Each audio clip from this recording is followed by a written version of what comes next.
기쁜 소식 밝은 세상 대구 가톨릭 평화방송. 찬미예수님, 성부와 성자와 성령의 이름으로 아멘. 하느님 아버지, 저희들에게 성경을 통하여 행복에 이르는 길을 알려주시니 감사합니다. 저희가 행복에 도달할 수 있도록 이 시간 주님의 성령을 보내주시어 이끌어 주소서. 우리 주 그리스도를 통하여 비나이다. 아멘. 성부와 성자와 성령의 이름으로 아멘. 네, 작년 10월에 제가 여기서 그 4차례 했었고, 그 다음에 또 이렇게 다시 불러주셔서 고맙습니다. 그리고 또 그때 오셨던 분들이 이렇게 다시 오셔서 이렇게 열심히 한 주도 안 빠지고 계속 오시는 것 같아요. 이제 제가 여기서 특강 4차례 하고 병원에서 이렇게 이제 환자들을 만나러 가는데 보호자 중에 누가 이경희 수녀님 그러셔요. 그래서 저는 엘리야 수녀님 이렇게 안 부르고 이경희 수녀님 이래서 혹시나 저의 동창생인가 아니면 선후배인가 하고 이렇게 바라보니까 그 평화방송 신앙특강에서 이렇게 하시더라고요. 그리고 또 이마트에도 갔는데 거기에서 또 한 분이 또 이경희 수녀님이래요. 그래 또 이렇게 쳐다보니까 평화방송 이랬어요. 그래서 평화방송에서 저는 이렇게 기억을 다 못했는데 그분들이 또 불러주셔서 그렇게 했고요. 그 다음에 방송을 하고 난 다음에 이게 유튜브에도 나왔잖아요. 그러니까 저 멀리 계시는 그 의정부 교구에서 어떤 신부님이 전화번호를 서울수녀원 또 대구수녀원 이렇게 다 해서 제 번호를 알아낸 다음에 이제 카톡으로 수녀님 저는 누구누구입니다. 제가 수녀님의 번호를 이제 수녀원으로 이렇게 연락을 해서 알아냈습니다.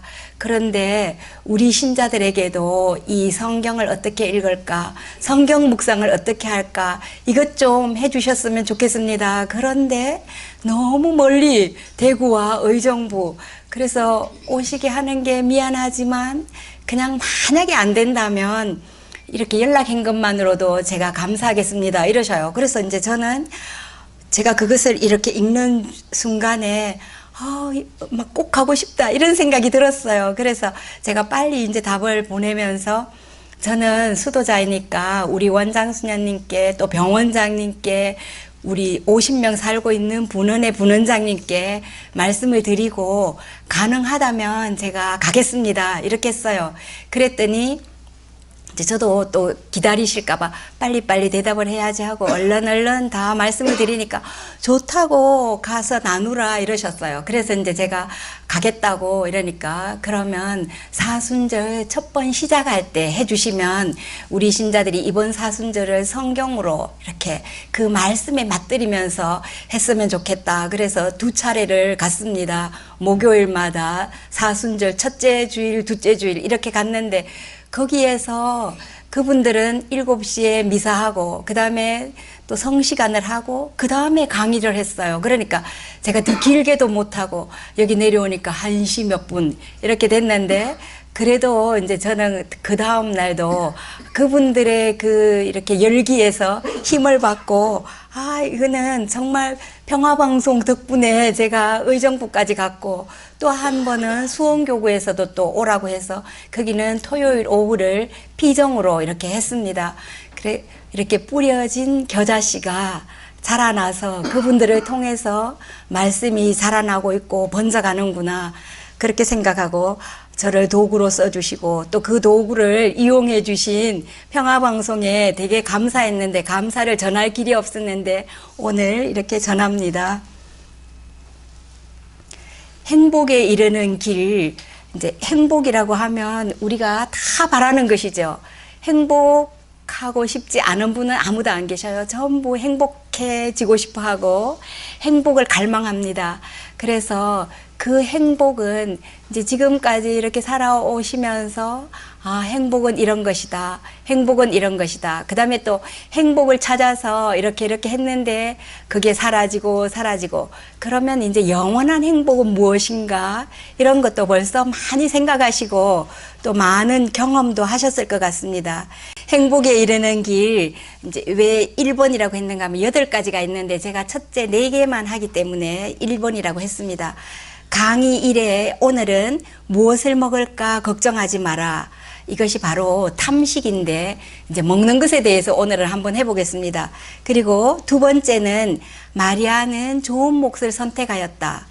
가장 좋은 목, 거기 반대되는 것은 이제 정결한 사랑의 반대, 불결한 사랑 아니면 간음 뭐 이렇게도 될 수 있습니다. 3번째는 행복하여라 마음이 가난한 사람들.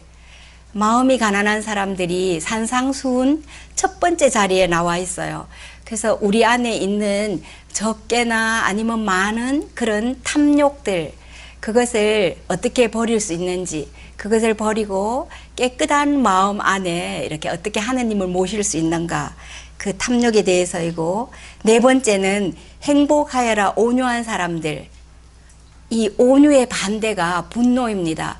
그래서 분노에 대한 이야기를 많이 하고 그 다음에 이 분노가 이러니까 우리는 온유로 어떻게 바꿀 것인가 거기에 대해서 같이 보겠습니다. 행복에 이르는 길이 2015년 5월에 허성준 신부님이 쓰신 책이 나왔습니다. 그런데 2019년 5월에 또 4쇄가 나왔어요. 그래서 많은 분들이 가톨릭 신자가 아니어도 이 책을 많이 사보셔서 모두가 행복을 갈망하는구나. 그리고 또 행복에 이르는 길이 무엇일까? 이렇게. 그런데 이제 이 책 안에는 다른 분들이 써놓은 것과는 많이 다를 겁니다. 여러 행복에 대한 책이 많이 나왔지만 이 책인데 이제 여기 행복에 이르는 길, 그 밑에 이제 작은 글씨로 고대 수도 교부들이 전하는 행복의 지혜를 이 책 안에서 알려줍니다.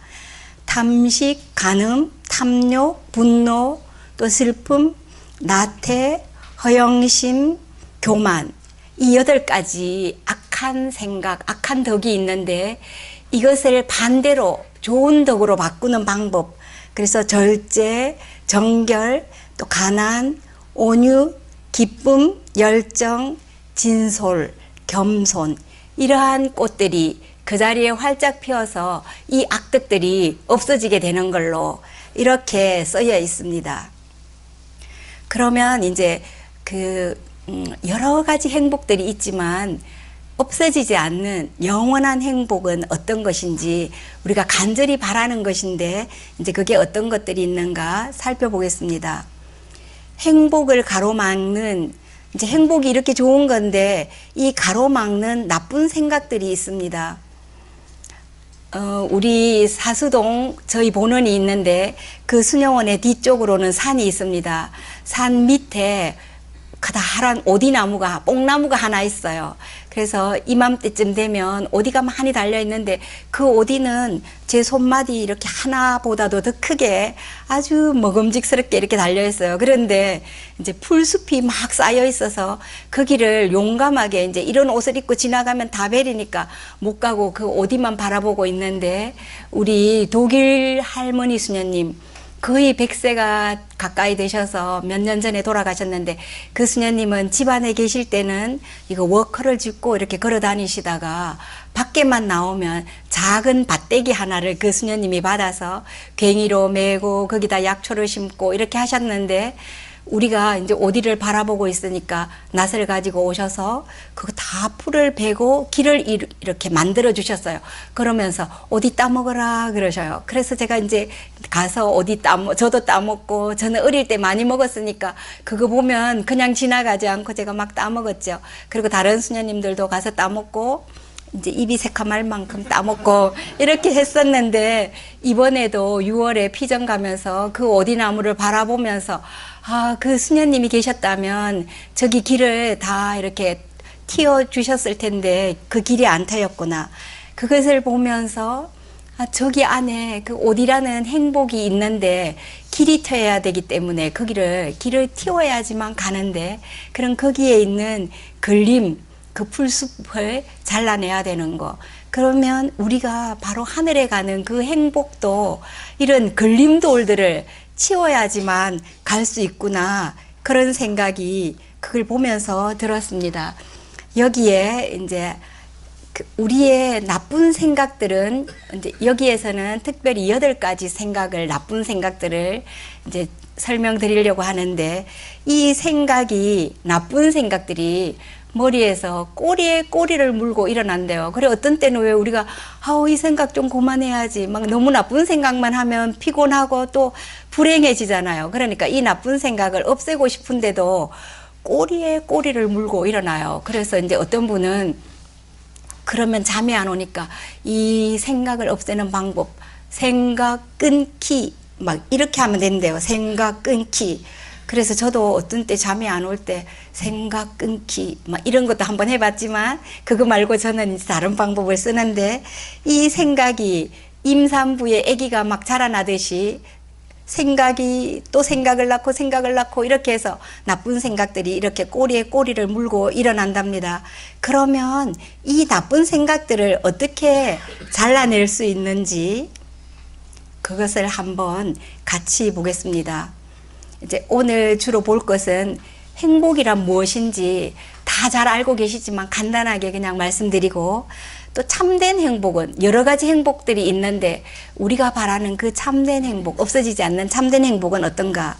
또 8가지의 악덕, 아까 말씀 간단하게 드렸는데 그 8가지 악덕들을 그 중에 4가지만 보고, 또 출제종이라고, 여기 어르신들은 출제종 많이 들어보셨을 거예요. 그래서 그 출제종 어떤 게 있는가 그냥 보기만 하고, 또 이제 8가지 악덕하고 이렇게 비슷합니다. 거기에서 출제종이 나왔기 때문에. 그리고 단테가, 저는 이제 학교에서 시험 볼 때 단테의 책, 신곡, 또 신곡을 저자 이러면 단테 이렇게 이제 외우기만 했었는데, 단테가 신곡이라는 그 긴 책에다가 출제종에 대해서 자세히 설명해 뒀어요. 그것도 간단하게만 보고, 그 다음에 로마 교황청에서 신칠대 죄악에 대해서 7가지를 그 전에 1500년 전에 이제 출제종이 있었는데, 현대는 그럼 어떤 출제종이 있는지 여기에 대해서 말씀하신 것을 한번 보고, 또 8가지 악덕과 싸우는데 그 중에 4가지 어떻게 싸울 것인가 그것을 보겠습니다. 행복이라는 용어와 이 개념에 대해서는 중요하지만 제가 여기서 그냥 간단하게 사전에 보면 행복은 복된 좋은 운수, 뭐 또 생활에서 충분한 만족 이렇게 되어 있습니다. 그런데 우리가 생각하는 그 행복은, 또 이 펠릭스라는 말은 복된, 이게 라틴어인데 어원적으로 비옥함, 또 이렇게 다산, 자식을 많이 낳고 그 다음에 농사가 잘 되고 이런 것을 행복이라고 했고, 이게 라틴어로 펠릭스입니다. 그리고 이제 영어로는 해피니스 이러죠. 이제 행복에 대해서 행복한 한스 이야기를 하면서 행복이 무엇인가 그 의미를 한번 찾아보겠습니다. 독일의 구전으로 내려오는 그 어린이들의 동화가 있는데, 거기에 이제 한스라는 소년이 어디에 가서 어떤 스승 밑에서 7년 동안 일을 했어요. 그래서 일을 잘했다고 이제 그 스승이 금덩어리 하나를 주면서 고향으로 이제 돌아가라. 그 금덩어리를 받아가지고 이제 엄마를 만나러 가면서, 내가 이거 이제 이 7년 동안 일하고 나서 금덩어리를 받았으니까 기쁜 마음으로 이제 막 가고 있었어요. 그런데 가면 갈수록 자꾸 무거워지고, 그래서 이제 나무 밑에 이렇게 앉아서 쉬고 있는데 어떤 분이 말을 타고 막 유유히 지나가고 있어요. 내가 만약에 저 말을 타고 간다면 다리도 안 아프고 또 풀뿌리에 걸려서 넘어질 그럴 필요도 없고 얼마나 좋은가 싶어서 금덩어리와 이 말을 바꿨습니다. 그랬더니 이제 말을 타고 막 이렇게 신나게 이제 행복해 하면서 가고 있는데 갑자기 이 말이 펄쩍 뛰는 바람에 말에서 툭 떨어졌어요.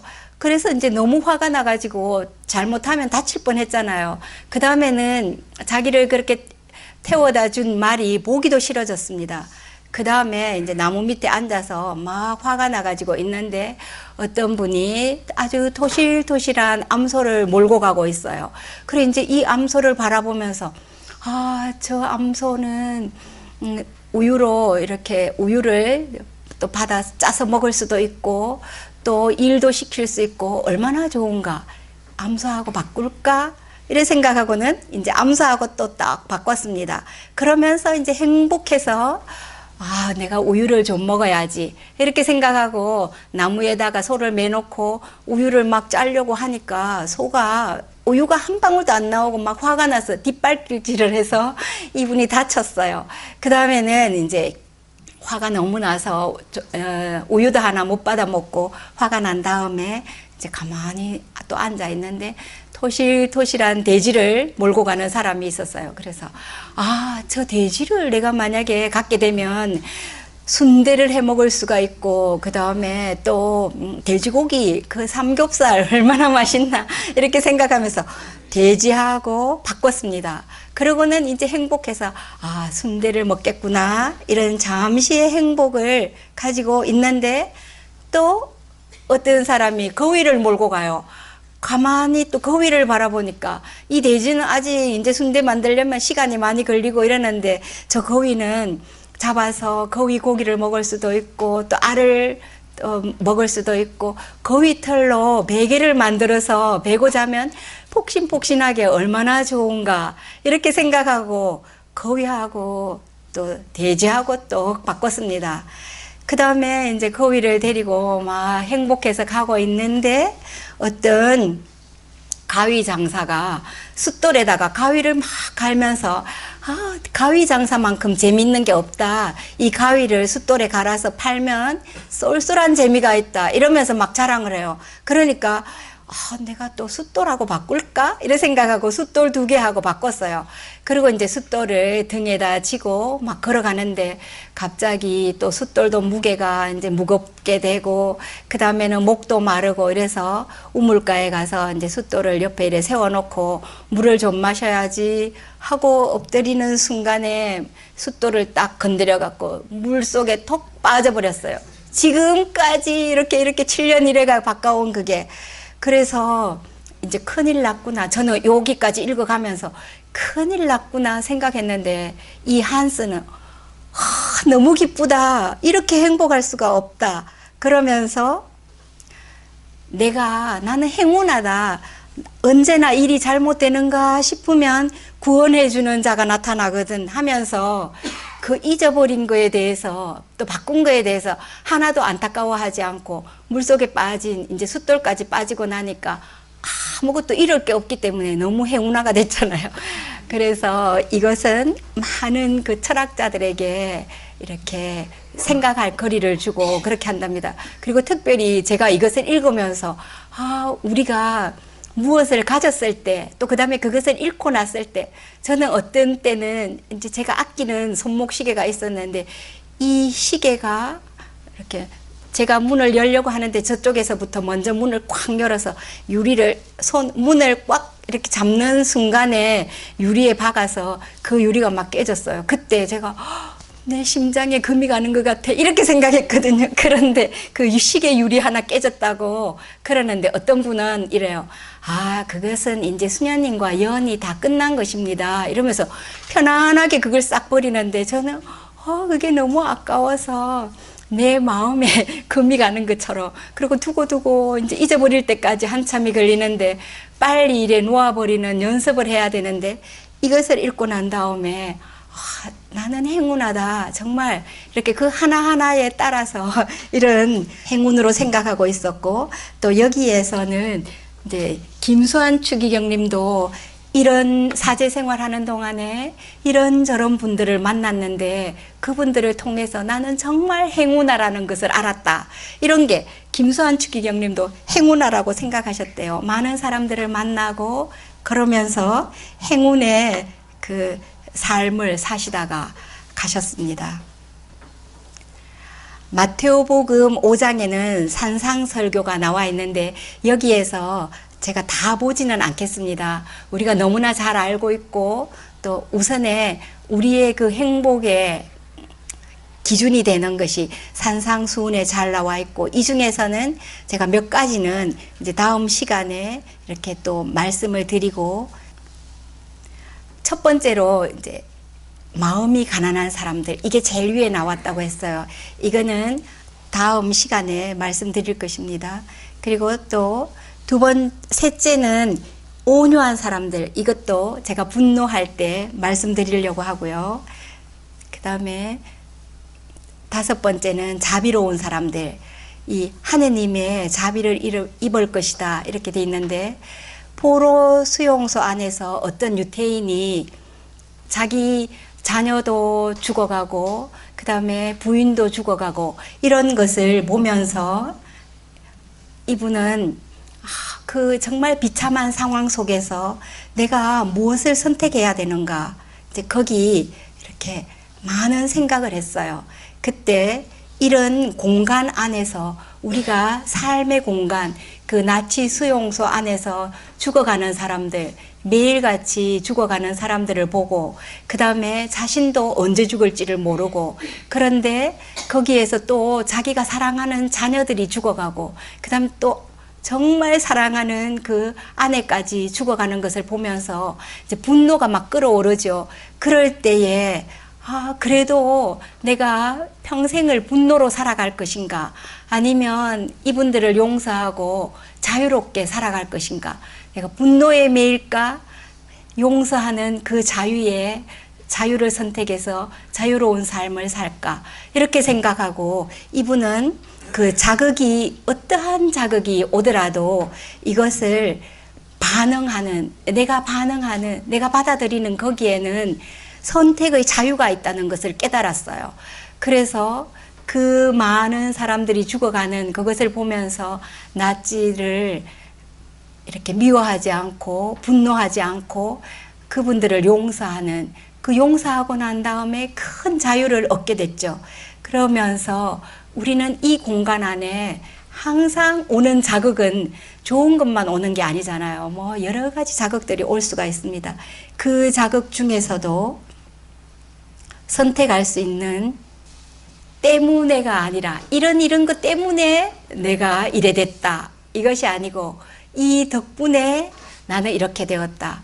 그래서 이제 병원에서 중환자실에 누워 계시는 분들이 보면 내가 이렇게 아프기 때문에 막 이렇게 하셔요. 그때 이제 처음에는 힘드시지요. 이렇게 같이 이렇게 공감하고 그래도 계속 찾아가서는 이 병을 탓할 것이 아니라 이제 그래야 되는데 금방 말씀은 못 드리죠. 그래 그때 그렇죠. 그래도 지금까지 열심히 살아오면서 자신을 못 돌아봤는데 아플 때 이렇게 누워 계시면 또 가족들이 막 찾아와서 그동안에는 바쁘다고 못 찾아오던 가족들도 찾아와서 뭐 어머니 아버지께 효도를 하고 또 이제 의사 선생님들이나 간호사들이 와서 또 친절하게 또 다 해주고 그래서 이제 이런 분들에 대한 고마움 그다음에 제일 먼저는 자신에 대해서 한번 뒤돌아볼 수 있는 삶을 누워서 조용하게 내가 그동안에 그냥 막 달려왔구나. 쉼표가 없이 달려와서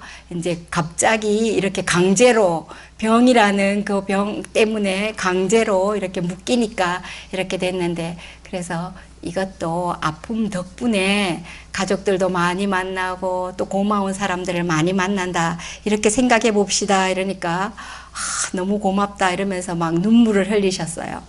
그래서 이제 우리가 어떠한 상황에서라도 이 상황을 선택하는 것은 바로 자기 스스로이지 다른 사람이 아니라고 내 스스로가 선택하기 때문에 내가 선택하니까 누구의 탓이 아니죠. 그런데도 이제 이런 큰 자극들을 받아봐라. 어떻게 그렇게 반응 안 할 수 있나 이렇게도 이야기하죠. 그런데도 그렇게 될 때는 결국은 우리 가치 있는 자신의 삶만 손해가 나는 거잖아요. 그러니까 이왕이면 정말 긍정적인 것을 선택해서 또 다시 나갈 수 있도록.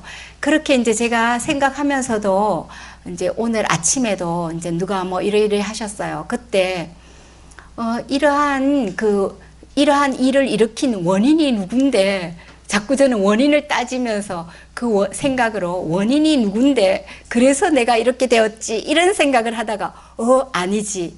선택은 제가 해야 되니까, 어떤 원인이, 어떤 자극이 왔더라도 저는 긍정의 반응으로 제가 긍정적인 것을 선택하고 좋은 것을 선택해야지 제 삶이 그래도 살아가는 가치가 있잖아요. 제 삶을 가치 있게 만드는 것은 우리 자신에게 달려있지 어느 누구도 못해주기 때문입니다. 네.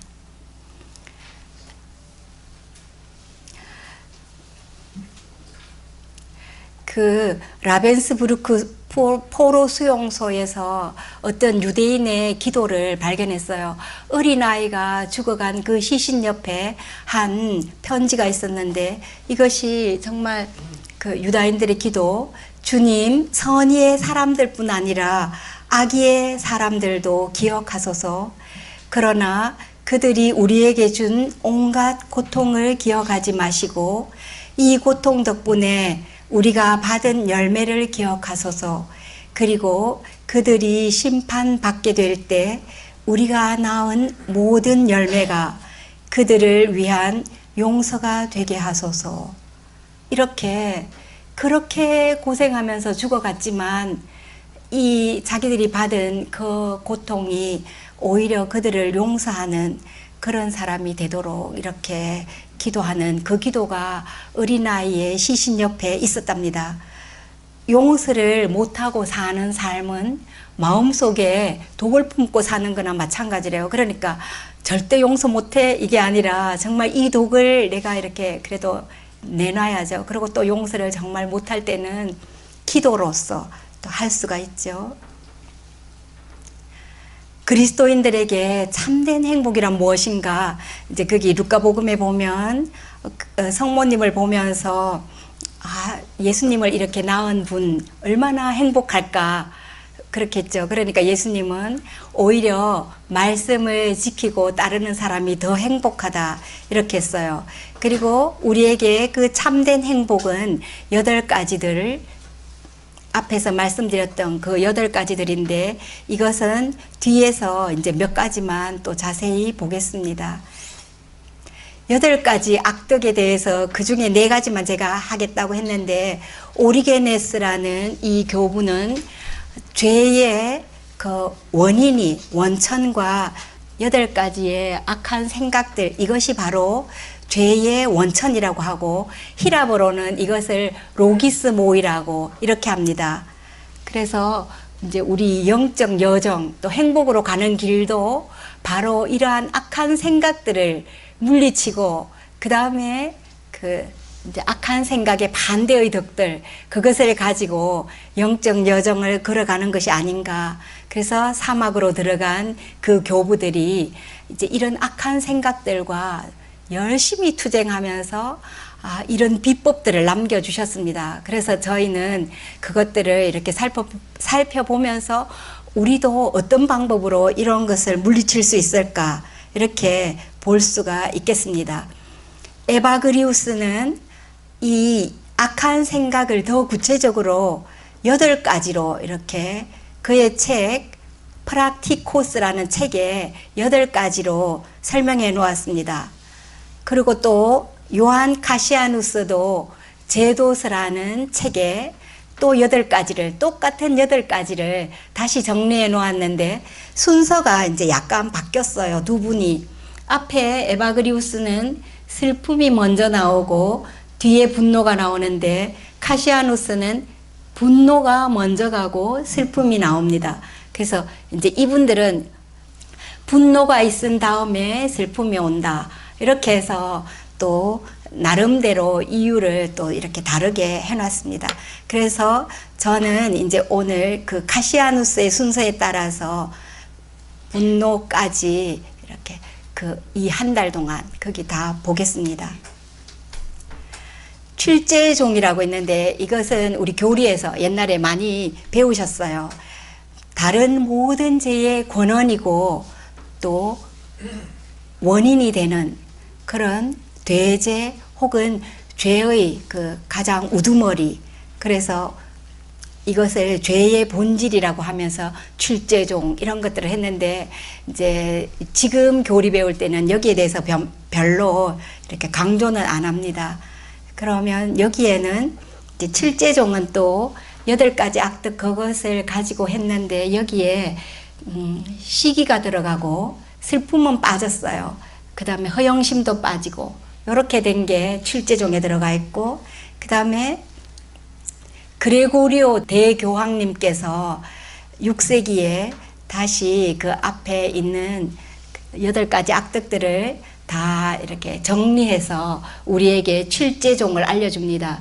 그분은 나태를 빼고 교만도 뺐어요. 교만은 모든 죄의 막 밑바탕, 근원이다 또 이렇게 생각하고, 이것은 수도승들이 잘 지키는 것으로 하고 일반인들에게는 이렇게 7가지를 넣었습니다. 그리고 나태는, 여기에 나태는 영적 게으름, 우리가 이제 막 열심히 다니다가 이제 나는 미사도 가기 싫고 묵주기도도 하기 싫고 막 이런 생각이 어떤 때 들 때 내가 영적 나태에, 아니면 나태의 악령이 나를 이렇게 유혹하고 있구나 이래 생각하시고, 재미가 없어도 그 다음에 꾸준히 내 영적 건강을 위해서 계속 나가야지 이렇게 생각하시면 이제 될 것 같고요. 단테는 이탈리아의 위대한 시인인데, 이 시인이 그 신곡을 남겼습니다. 교황 베네딕토 16세께서는 단테가 신곡을 집필한 의도를 2가지로 요약해 주셨어요. 죽음을 피할 수 없는 비참한 인간의 상태를 성화시키고자 이 단테가 신곡을 썼다. 그리고 또 비참한 인간을 참된 행복에로 이르게 하고자 이 글을 썼다. 그러면서 이 단테는 7일 동안 지옥, 연옥, 천당 이렇게 순례하면서 거기서 만나는 사람들을 다 묘사해 놨어요. 그리고 당신이 잘 아는 분, 또 우리들이 아는 그런 분들이 위대하다고 생각했는데 거기 들어가 있더라. 뭐 이런 것 같은 게 이제 다 묘사되어 나와 있습니다. 이 그림에서 보면 단테가 이제 신곡을 들고 있고, 또 이 왼쪽에는 지옥이 나와 있어요. 이 그림 왼쪽에 이게 지옥이 있고, 단테는 신곡을 들고 있고, 단테의 우리의 오른쪽 여기에는 단테의 고향 피렌체가 나와 있습니다. 단테는 신곡 연호편의 7제종에 대해서 자세히 묘사해 놨습니다. 그것은 이제 지금 여기서는 자세히 우리가 볼 수가 없기 때문에 그냥 넘기고, 로마 교황청에서 신7대 죄악을 2009년에 발표했습니다. 이것은 7제종 그레고리오 대교황님이 발표하신 지 1500년 뒤에 이 이제 신 7대종이 나와 있는데, 첫째는 과도한 부의 축적. 이제 왜 기업들이 대기업이 되고 막 이러니까 그것을 나누라고 하는 거죠. 그래서 이 과도한 부의 축적은 부가 골고루 나눠져야 되는데 이게 불균형하다. 이것들에 대한 문제. 그런데 또 그 왜 경주 최 씨가 되게 부자라고 그러잖아요. 근데 그 부자 그 동네 주변에는 가난한 사람이, 굶어 죽는 사람이 없게 해라 하고 항상 이렇게 나누어 주었다고 합니다. 그런데 이렇게 이제 가지고 있는 분은 그래도 나눠줘야 되는데, 보니까 우리 그 거제도에서 60년 전에 피란 온, 이북에서 피란 온 분들이 거제도 거기에 다 기적의 배가 그쪽에 도착해서 사람들이 많이 내렸죠. 그때 거제도의 주민들도 되게 가난했지만 주먹밥을 만들어서 하나씩 나눠줬대요. 그리고 그 먹은 분들이 드시고 그게 꿀맛이었다고. 어떤 분들은 거기다 소금을 조금 넣어서 줬고, 또 어떤 분은 멸치를 안에 넣어서 그렇게 주먹밥 만들어 와가지고 이제 부둣가에서 막 나눠줬는데, 그러면서 또 자기 방 2개이면 그 방 하나를 나눠주고 이렇게 했다고 합니다. 그리고 또 저도 어릴 때 이제 우리 집에 이제 뭐 큰 방 있고 작은 방이 있으면 거기에 할머니가 계시고 할머니하고 저하고 같이 자고 이러는데 장사꾼들이 할머니들이 뭐 채도 이고 오고 또 비단도 가지고 와서 팔다가 이제 주무시고 가기도 해요. 그럴 때 재워달라 이러면 이제 재워주고 이러는데 그 다음에 항상 할머니가 밥을 한 그릇을 더 이렇게 퍼놓더라고요. 그래서 제가 세리면서 이제 부엌에 들어가서 어릴 때 할아버지 밥, 할머니 밥, 삼촌 밥, 고모 밥, 제 밥 이렇게 했는데 한 그릇이 남아요. 그래 이거 누구 거냐 이러면 이거는 그 군대 간 막내 삼촌의 밥이래요. 그리고 삼촌 여기 없는데 맨날 이렇게 밥 해놓으면 이거 뭐 하냐 이러니까 삼촌이 이런 밥을 우리가 한 그릇을 떠나야지 누군가가 우리 집에 들어왔을 때 그런 할머니 장사꾼들이 이렇게 와서 그러면 저녁도 드릴 수 있고 또 우리가 밥 먹으려고 하는데 이웃에서 누가 들리면 같이 그냥 숟가락 하나 더 놓고 그 밥을 드리고 그렇게 해야지 밖에 집 나가 계시는 가족들도 굶지 않는다 이러시더라고요. 그래 그 이야기가 어릴 때 제가 들었지만 지금 딱딱 맞춰서 뭐 이제 지금은 식사 때 아니고 또 그다음에 이제 미리 연락 안 했으니까 밥이 없고 이런 게 아니라 그런 나눔의 정신이 다 있었어요. 좋은 정신들이. 그 다음 두 번째는 비윤리적인 과학 실천. 이런 것은 뭐 이렇게 검사하고 막 이런 것들 많았죠. 이제 그런 것들이었고 또 환경 오염에 대해서 환경 오염을 아주 심각하게 말씀하셨는데 우리가 환경 오염 하면서 이제 하나라도 우리도 다 이렇게 실천을 해야 되는데 그래서 저희는 종이컵을 병원에서 직원들 1000몇백 명이 쓰는 종이컵만 생각해도 되게 많거든요. 그러니까 종이컵 사용하지 말자, 종이컵 제로 이렇게 해서 이제 1월 1일 그 1월 2일 시무식 때 병원장님이 모든 직원들에게 그 텀블러 하나씩을 다 선물로 했어요. 그리고 우리는 회의나 또 세미나나 아니면 피정 때 우리 컵 안 준다, 안 내놓는다. 각자의 컵을 들고 다녀라. 이렇게 해서 이제 그 컵을 들고 다니면서 자랑스럽게 사용도 하고 있습니다. 종이컵 사용하지 말아라가 아니라 주면서 그거 사용하고 종이컵은 좀 안 쓰면 좋겠다. 이렇게 했는데 한 중학교 1학년 학생 하나가 우리나라의 학생 하나가 얼마 전에 이제 자기 엄마가 학원에서 그 종이컵 수거하는 이런 일을 한대요. 그래 학원에 가보니까 엄마는 그 아이들이 쓰다가 버린 종이컵이 너무나 많아서 하루에도 몇 번씩 이 종이컵을 버리더래요. 그래서 어떻게 하면 이 종이컵을 덜 쓸까 이렇게 생각하고 고안하다가 나무를 하나 이렇게 만들었어요. 그 종이컵 수거하는 쓰레기통을 나무로 만들어서 종이컵 하나 버릴 때마다 이 나무 키가 이렇게 점점 줄어들어요. 그리고 내가 종이컵을 쓰면 이 우리 나무가 다 잘려나간다. 이것을 이제 강조하기 위해서 그렇게 해놓고 종이컵이 줄어들었나 하고 보니까 안 줄어들었더래요. 그리고 곳곳에다가 그걸 많이 붙여놨대요. 그랬더니 점점 없어져서 이제는 그리고 학생들도 와서 하루에 한 개만 그냥 썼던 컵 그대로에다가 또 들고 갔다가 또 여기 이제 새로 하고 그런데 쉽게 우리가 물 한 번 먹고 근데 그렇게 우리 청결한 그런 거 아니었는데도 한 번 먹고 싹 버리고 또 다시 새 컵 쓰고 이렇게 했었죠. 그래서 이제 이렇게 해놓고 나니까 했다고 그러면서 이 학생은 내가 머리가 좋아서 아니면 공부를 잘해서 이런 걸 발명한 게 아니라 우리 엄마를 사랑하기 때문에 그리고 지구를 사랑하는 마음 때문에 첫 번째는 엄마를 사랑해서 엄마를 돕고 싶은 마음 때문에 이런 거 생각하게 되었다 그러면서 했어요. 그래서 너무 기특한 생각이 들고 우리 하나하나가 정말 그런 종이컵 하나라도 이렇게 덜 써야지만 환경 오염에 그래도 협조하는 거잖아요. 그 다음에는 네 번째는 인간의 존엄성을 해치는 유전자 조작입니다.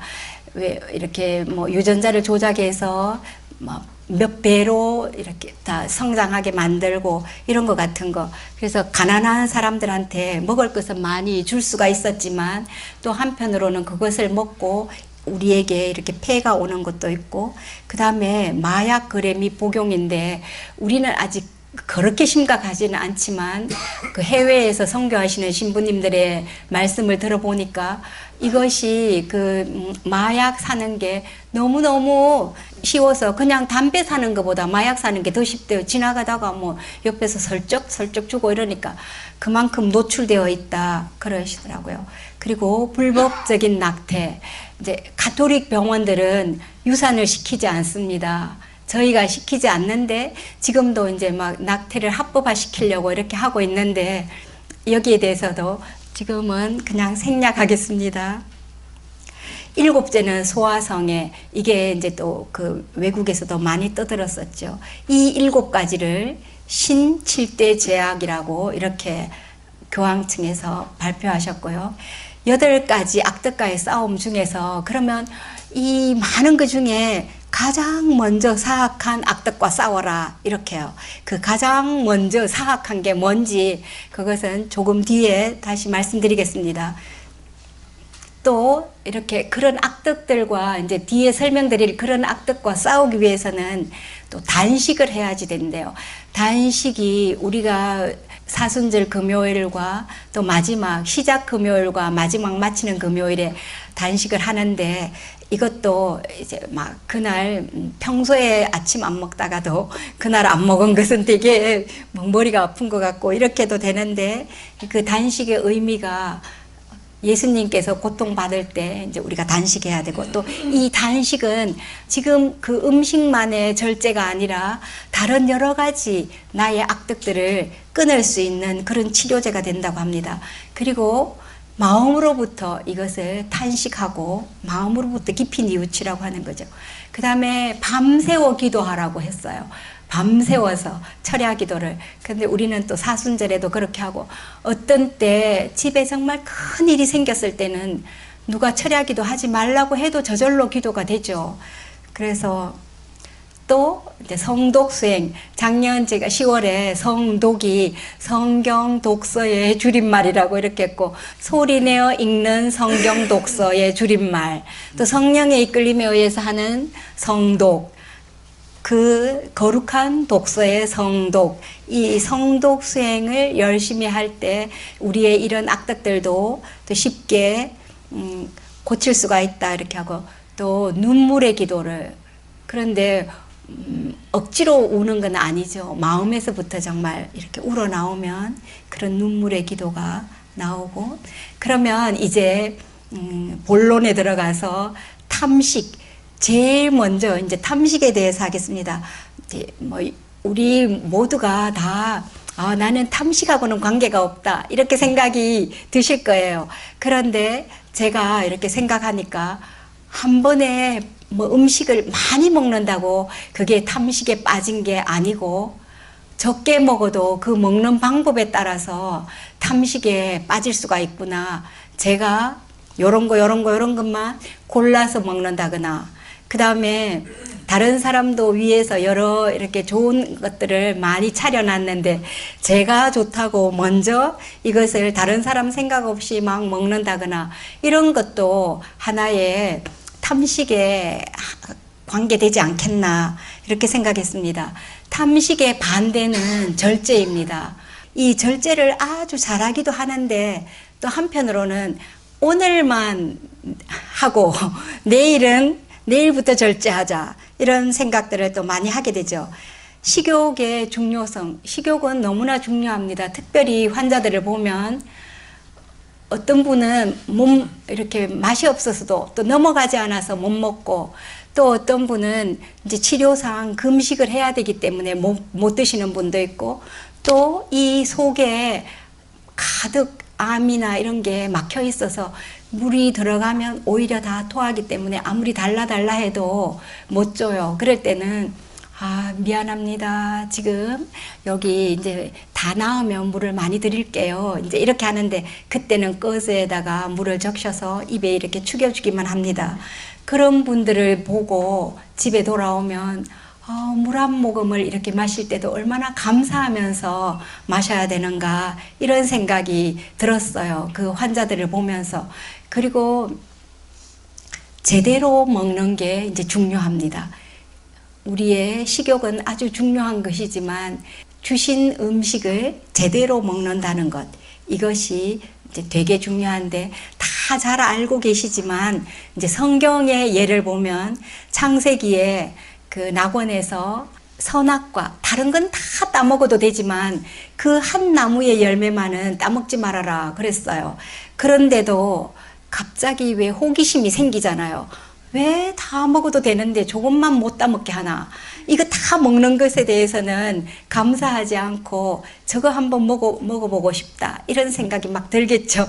그러니까 이제 거기에 넘어갔는데, 그때 왜 따먹었냐 했을 때 제가 죄송합니다 하고 막 즉시 사죄를 했다면, 용서를 빌었다면 또 다르게 될 텐데, 우리 안에는 정말 묘한 그런 변명에 뭐가 있어요. 그러니까 이렇게 저렇게 변명을 했지만 하느님 앞에 빠져나가지는 못했죠. 그리고 또 두 번째는 예수님의 그 이제 공생활 시작하기 전에 광야로 가서 40일 동안 단식하시고 몹시 흙이 지셨을 때 악마가 나타나서 그 사막에 있는 돌들을 보고 이걸 빵으로 만들어 봐라 그랬을 때 정말 그게 배고플 때는 빵으로 보였을 것 같아요. 그런데도 예수님은 사람이 빵만으로 사는 것이 아니라 하느님의 입에서 나오는 말씀으로 산다, 이렇게 하면서 이것을 단칼에 물리치십니다. 그런데 이제 제가 그 신학원 다닐 때, 예비수녀일 때 신학원에 갔다가 한 1시쯤 집에 돌아와요. 집에 그냥 안 가고 있으면 12시 40분쯤에 점심을 먹게 되는데, 그 얼마 시간 차이이지만, 그리고 또 지금은 무슨 간식들이 많아서 뭐 사탕이라도 넣어가고 초콜릿도 넣어가고 이러지만, 그때는 아침 먹고 가서 돌아올 때까지 정말 물 하나도 못 먹을, 물도 이렇게 지금은 들고 다니지만 그땐 그런 것도 없었어요. 안 가지고 갔어요 또. 그러면서 집에 와서 손을 씻으려고 이렇게 세면대에 가면 거기에 우리는 이런 누런 스폰지를 두고 이걸로 이렇게 세면대를 닦고 이런 게 있었는데, 그게 막 빵같이 보여요. 바로 저게 배고픈데 저게 꼭 빵이 저기 왜 얹혀 있지 싶을 만큼. 그래서 그때 예수님도 바로 그 돌들을 보면서 이게 빵이 되라 이랬을 때 그런 생각이, 정말 저게 빵이라면 막 이런 생각이 들었을 것 같았습니다. 유명한 마하트마 간디의 그 건강법은 정말 유명하죠. 과식을 죄악이라고 이랬어요. 내가 과식하는 것, 수도자에게도 과식은 하나의 정말 절대 안 되는 것, 이렇게 이제 했는데도 지금은 뭐 다 묵인해 주지요. 자기 스스로가 잘 지키라 하고서.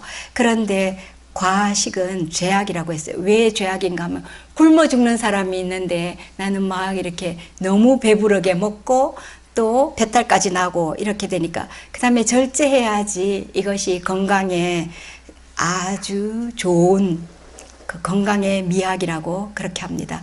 그러면서 넘치는 것보다는 항상 좀 모자라는 게 낫다. 그리고 건강실천법으로 이분은 생각까지도 순수한 생각을 가지고 나쁜 생각은 다 버려라 이랬어요. 단식에 대해서 이야기해 주면서 나쁜 생각까지 버리고 순수한 생각으로 채우고, 그 다음에 먹는 물도 깨끗하게 하고, 주변을 또 내가 사는 곳보다 더 깨끗하게 하라. 이렇게 그 인도에 저는 안 가봤는데 많이 더럽다고 합니다. 그런 것들을 깨끗하게 하라고 이렇게 이야기해주고, 그 다음에 소식의 중요성에서 누구나 80%만 채우면 그 의사가 필요 없다고 합니다. 배에 80%만. 그래서 어릴 때 왜 집에서 한두 숟가락은 좀 덜 먹어라, 그래야지 건강하다, 좋다 이랬어요. 그런데 이제 저는 그렇게 했어요. 왜냐하면 우리 할머니가 밥 많이 먹으면 공부 못한다. 그래서 제가 공부 잘하려고 항상, 그런데 이제 제가 잘할 때 이제 제 동생이 없으니까 자라도 제 밥그릇이 커지지 않고 맨날 이웃집에 가면 이만큼 밥을 먹는데 저는 아직도 요만큼밖에 안 주는 것 같았어요. 그래도 제가 공부 잘하려고 요것만 계속 먹으면서 그게 습관이 돼서 넘치게 되면 오히려 불편한 것 같아요. 그런데 이제 우리 한수녀님이 막 제가 그냥 따지면 이만큼, 그러면 이것은 저의 3배 이렇게 된다고 생각했는데 이분이 저는 그 과식, 폭식이라고 생각 안 하는 이유는 항상 드시고 나서 혀를 이렇게 하면서 맛있다, 감사, 얼마나 맛있냐, 너무너무 감사합니다 이래요. 그런데 이제 우리는 다른 사람들이나 저는 뭐 조금 이렇게 먹고 오늘 짜다, 오늘 싱겁다, 또 뭐 이건 뭐 질기다, 또 아니면 막 이러면서 그 다음에 맛있으면 맛있다 이러고, 그래서 이제 처음에 수련소에서는 밥에 대해서 짜다, 싱겁다, 맛있다, 맛없다 이 말은 우리 수도자에게 맞지 않는 거니까 하지 말아라 이러면서 가르쳐 주셨는데도 어느 날 이렇게 편하게 지내면서 막 맛있다, 뭐 어떻다 그러고 막 이렇게 해요. 그런데 이제 그 다른 수녀님은 많이 드시기는 해도 항상 맛있다, 또 그 다음에 너무너무 고맙지 막 이래서 제가 바로 이런 분은 폭식이 아니구나, 이렇게 감사하고 많이 드시고도 그 감사하기 때문에 이건 폭식이 아니구나 이렇게 생각했습니다. 그런데 사막 교부들의 식사는 하루에 한 끼만 식사했다고 합니다. 그래서 같이 이렇게 외국인들하고 같이 모여서 교육을 받을 때가 있었어요. 그 예루살렘에서 온 수녀님 한 분이 그 수녀원은 하루에 한 끼 식사한답니다. 그리고 우리는 세 끼 다 먹는 그 장소에 있었었는데 이 수녀님도 세 끼를 드시러는 왔는데 같이 이제 그대로 따르니까 그 밥이 우리가 요만큼이면 한 주먹만큼이면 이 수녀님은 3주먹만큼, 그래서 그게 습관이 됐기 때문에 한 번 먹을 때 3번 먹을 것을 거의 다 드시는 게 아닌가, 이제 한 번으로 이렇게 하고, 그러면 시간은 또 많이 남잖아요. 그 시간에 기도도 하고 뭐 일도 하고 이러는데, 그러면서 습관적으로 한 번 드실 때 이렇게 3주먹만큼 드셨으니까 이제 3번 드셔도 3주먹만큼을 푸게 되는 게 아닌가, 그런 것을 느꼈습니다. 사막 교부들은 되게 엄격하게 식사를 했는데 하루에 음식의 양으로 300g짜리 빵을 2개를 드셨대요, 하루에.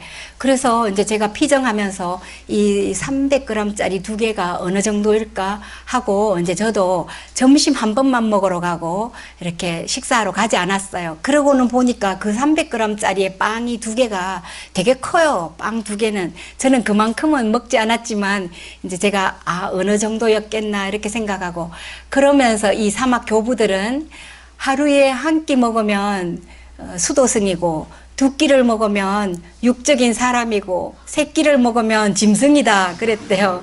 그래서 우리 여기에는 요즘 식사 잘 안 하시잖아요. 3끼 잘 안 드시죠. 꼬박꼬박 3끼를 드시면서도 적당하게 드시고, 이게 가장 건강한 방법인데도 그렇게 3끼를 잘 못 드시고 계시는 분도 많은데, 이제 어르신들은 좀 잘 챙겨 드시지만 우리 병원에 보면 젊은이들이 아침 안 드시고 그냥 막 달려옵니다. 잠을 더 자려고도 그러는 것도 있고, 또 그러다 보면은 이제 건강 때문에 그러는 게 아니라 그 수도승이 되려고 한 끼만 드시는 게 아니라 그냥 뭐 여러 가지 이유로 이제 그렇게 하고 있습니다. 그래서 절제와 분별력이, 음식에 대해서는 절제와 분별력이 되게 중요하다. 어떤 미식가나 뭐 애주가 이런 것이 아니라 영성 생활에서는 음식의 절제가 다른 모든 생활에서도 기본이 되는 그런 절제가 되기 때문에 이것을 강조하였고, 그 다음에 또 모세 아빠와 니코폴리스의 요한이라는 분이 계시는데, 모세 아빠는 음식을 이제 제대로 이렇게 드셨어요. 그런데 이 니코폴리스의 요한이라는 분은 너무나 그 음식을 많이 해서, 그때 이제 모세 아빠가 하는 소리가 이분이 혹시 악령의 충동으로 저렇게 절제하는 게 아닌가. 너무나 절제하는 것도 좋지 않다. 절제를 너무 하다가 마지막에 이제 그 음식을 끝내고 식사를 할 때 또 폭식을 한다거나 그런 게 떨어지면 오히려 이것은 안 좋고, 또 너무 절제해서 기운이 없는데 기도할 힘도 일할 힘도 없잖아요. 그러니까 그것은 좋지 않다고 이렇게 하고, 정말로 좋은 것은 세 끼를 골고루 그냥 적당하게, 포식이 아니라 또 우리의 생명을 유지할 수 있는 정도의 그런 식사를 하는 게 좋고, 탐식에 대한 생각은 수도승에게 금욕적 수행을 이렇게 포기하라고 하는 거나 마찬가지라고 합니다. 그래서 이런 탐식을 많이 하게 되면 이 생활이 뭐 필요해. 그리고 또 내가 만약에 노인이 됐을 때 내 안 아프고 건강해야지, 남에게 짐이 안 되니까 지금 잘 먹고 잘 살아야지, 우리 수도자가 그런 생각을 한다면 너무 이제 자신만을 챙기지 않아도 어느 정도는 다 챙겨야 되죠. 그런데 또 하느님께서도 우리의 좋은 정신을 주셔서 그 다음에 건강할 수 있게 또 남하고 나누면 이것이 한편으로는 더 큰 기쁨이 될 것입니다. 프란치스코 교황님께서 6월 13일 성체성혈 대축일에 이런 말씀을 하셨어요. 성체성사를 영성체를 하러 가실 때 마치 처음인 것처럼 이 성찬례에 나가라고. 근데 우리가 이제 매번 했기 때문에 천령성체 때 했던 그 기분이 아니라 이제는 막 별로 의식 없이도 막 나가잖아요. 그런데 이제 어떤 분들은 보면 정말 그때마다 제가 보기만 해도 눈물이 날 만큼 감동을 주는 그런 분들도 계셔요. 모시러 나갈 때. 그래서 잊어버리고 그냥 나가실 수도 있지만 처음 천령성체 할 때 같은 그런 마음으로 성찬례에 나가고, 이 영성체는 우리의 무관심과 또 교만과 돈벌이 욕심, 요만큼만 있어도 사는데 내 건강을 해칠 만큼 더 모으고 정말 없어서 드실 거를 하기 위해서는 모아야 되죠. 그런데 이제 요만큼 있어도 사는데 이만큼이 더 있어야 되는, 그래서 이제 그런 것들은 그 욕심에 대한 이런 데의 해독제가 바로 우리의 성체라고 그럽니다. 그래서 우리는 이런 음식들도 하느님께서 주셔서 행복의 길로 나아가게 해주셨지만, 또 한편으로는 천상 음식 성체를 주셔서 우리가 거기에 대한 하늘의 만나를 매일매일 우리의 양식으로 주셨으니 이 성체를 모시고 또 이렇게 행복하게 살아갈 수 있도록 같이 노력해 봅시다. 마침 기도 영광송으로 하겠습니다. 영광이 성부와 성자와 성령께 전과 같이 이제와 항상 영원히 아멘. 성부와 성자와 성령의 이름으로 아멘. 수고하셨습니다. 감사합니다.